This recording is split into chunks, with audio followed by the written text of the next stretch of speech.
The whole world is asking one question today. Did Iran really hit one of America's most powerful warships, or is this another information battle in the middle of the real war? Welcome to Times XP, it's me, Dhrityatri, and a dramatic claim has come out of Iran. The IRGC, the powerful military wing, they say that its naval drone unit managed to strike one of the United States' most powerful aircraft carriers, the USS Abraham Lincoln CVN-72. According to Iranian state-linked media, the massive American warship was operating in the Sea of Oman, not really far from the highly sensitive Strait of Hormuz, when Iranian drones allegedly attacked it. Here, Tehran claims that the drones hit their target and forced the entire US carrier to retreat, in fact, hundreds of kilometers away from the Iranian water. Now, let's pause for a moment here and think about this. The USS Abraham Lincoln is not just any ship, right? It is 100,000-ton floating military base that carries dozens of fighter jets, advanced radar system, and thousands of American sailors. These carriers are designed to project the US military power across oceans. In fact, they usually travel with a protective shield of destroyers, cruisers, submarines. Now, can you imagine hitting a carrier like this even slightly? It would be a huge symbolic moment in the modern warfare.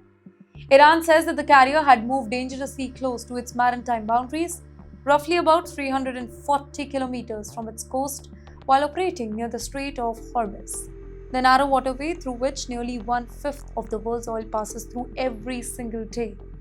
Here, Iranian officials claim that once their drones struck the area around the carrier, the American fleet quickly moved away and repositioned itself more than 1,000 kilometers from the zone. Iranian media is presenting this as a major success for them. But you know what? Here's where the story gets complicated.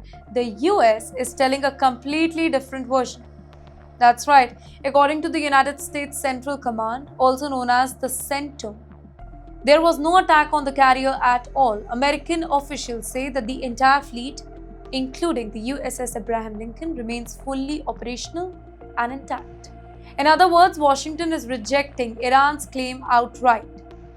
But you know what is happening here?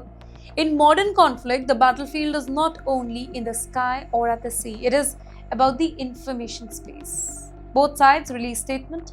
They release videos, claims to shape the global perception. Iran wants to show that it can challenge the US military power even in open waters. US wants to signal that its naval dominance remains unshaken, and at the very same time, tension in this region are extremely high. The Strait of Hormuz is one of the most strategically important choke points in the world, right? All tankers from the Gulf passes through this narrow corridor every day, supplying energy to Asia, Europe, beyond.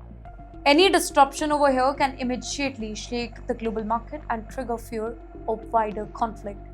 In fact, to make the matter even worse, Iran has warned that during wartime it could restrict ships linked to the US or its allies from passing through the strait. In the meantime, Washington has been deploying additional naval forces to the region to protect its commercial shipping and maintain freedom of navigation. And this is where the bigger picture emerges. Iran has spent years developing low-cost attack drones, fast missile boats, and swarm tactics designed specially to challenge the large American ships. Military analysts often say that while aircraft carriers are incredibly powerful, they are also massive and relatively slow target. In crowded waters like the Persian Gulf or the Sea of Oman, drones and anti-ship missiles could pose a serious threat if launched in large numbers. So, what happens next in this war? Only time will tell.